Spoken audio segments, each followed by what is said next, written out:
Okay mga idol, magandang umaga po. Bali ito po ang aking tatay. Naabutan ko naman po rito sa baba lang po ito ng kalsada. Kalsada po yan sa taas mga idol. Kaya ito ay kinuha ko na po ng video naman. Siya naman po ay naghahanap ng mga tirang palay mga idol. Kasi kakatatapos lang dito mag-harvest oh. Ito po talagang tunay na grasya mga idol. Kasi pag nabilad mo ito at makaipon ka ng 2 lata ay hindi ka na po makapag bili pa ng bigas. Shout out nga pala sa aking 5,000 subscriber. Sana ay nasa magandang kalusugan lang po kayo.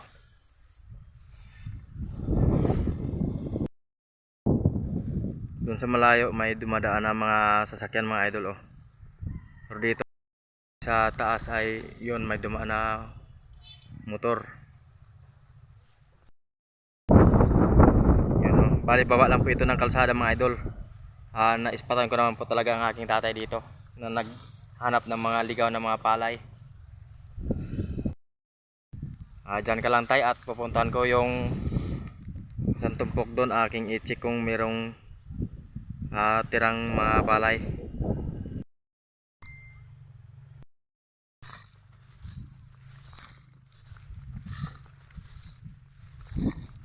Ayan nga, at andito nga, nakatumpok lang mga idol oh. Grabe talaga, talagang solid na ito. Solid na ito mga idol oh.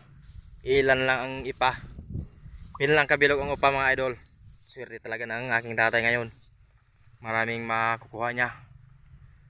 Mamaya sasunduin ko lang siya dito mga idol pag makaipon na siya. Damo pa rin pa oh. Damo. Damong suyod nga humay. Tinatawag ko po siyang papa mga idol kasi yan po ang aming nakasanayan kahit matanda na. Pero yan po ang aking talagang tatay.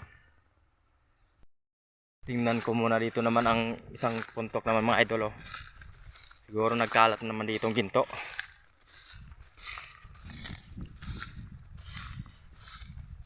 Wow, ito nga mga idol, marami na namang laman. Talagang itong napakarami ditong laman mga idol. Baka kaya niyang isang sako ngayon. Oh, puro yan mga idol oh. Grabe dito mga idol, sobrang yaman talaga ng aming isla. Kasi iniiwan lang talaga sa palayan. Kung hindi yan makukuha ay sayang lang po. Kunting mabasa lang po ito ng tubig ay manubo na po ito. Babalik at babalik na naman sa lupa. Sayang oh mga idol oh, grabe. Grabing rami ng laman. Lalo na dito mga idol sa dulo. Kala nila walang laman ito, marami ito. Puro oh. Yan. Puro yan mga idol. Nakaiwas na po sa bili itong aking tatay. Bali may dalawa pa po doon, pero siguradong may laman din yun. Dalawang puntok pa.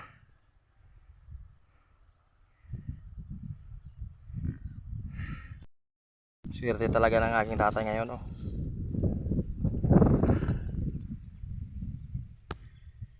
Yung nagkalat ng mga ginto dito mga idol sa palayan.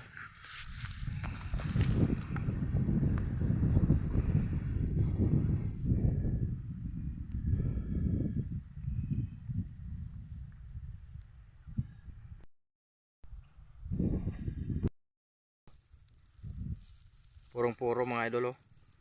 Punta na po itong tawag dito sa amin, punta. Yung pinakadulo na ng mga kwan. West ba? Pero maraming laman.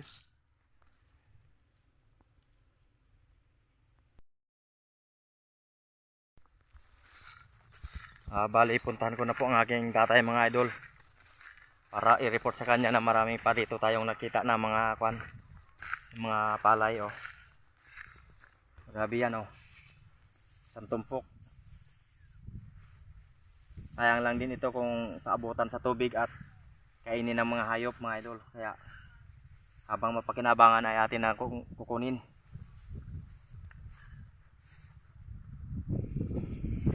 Purong puro oh. Yan mga idol, puro. Maraming laman yan.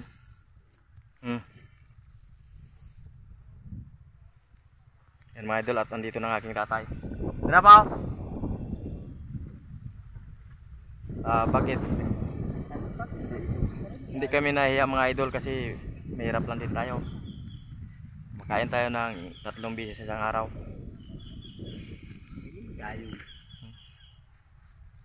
Kaya na at kinukuha ng aking tatay mga idol, nare-recover na.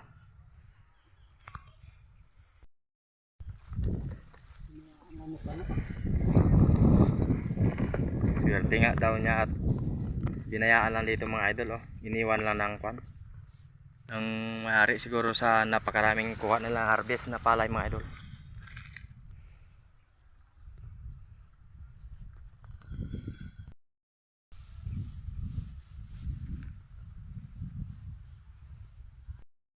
Ay, dakalanay. Oo. Buko pa man mainit kid kag. Balikan talanay dito pa. Ay balikan talang diri yan. Ako maubos ako. Oh, damo pa na ako. Okay mga idol, at iiwan ko lang muna dito ang aking tatay mga idol, at may pupuntahan pa po tayo kasi may trabaho po tayo ngayon. Maraming salamat po sa inyong panonood at God bless. Dito na lang muna po ang aking video.